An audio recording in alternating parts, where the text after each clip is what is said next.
I think one of the hallmarks of American experience really is the time and resources we put into crafting these in-depth presidential biographies. We're up to somewhere north of a dozen. Each and every one, I think, has contributed an understanding to what is arguably the most important office, at least in the country, and often sometimes the most important person in the country. We devote time and resources to go behind the superficial, to really go in depth and look.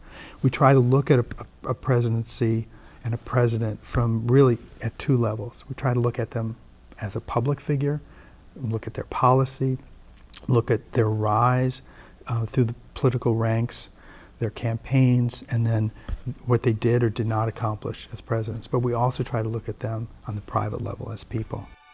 I'm Barrett Goodman. I'm the director, producer, and writer of Clinton.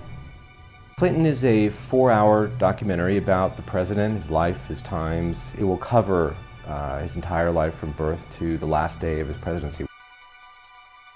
He is the most interesting president of our time. He is a mass of contradictions. He's a person of great, inspiring vision and, of course, soaring intelligence. And he's also done some of the dumbest things any president's ever done. I did not have sexual relations with that woman. I'm like a lot of people, I think, who thought they remembered the Clinton presidency, and what we really remember, of course, are fragments of pieces of stories.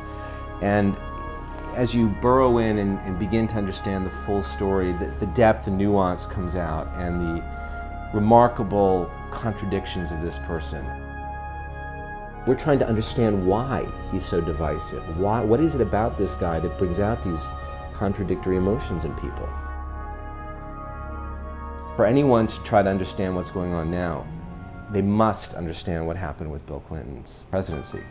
The partisanship, the poisonous, toxic atmosphere in Washington, the dynamic of scandal in the media, a 24-hour news cycle, all of that had its origins in Bill Clinton's day.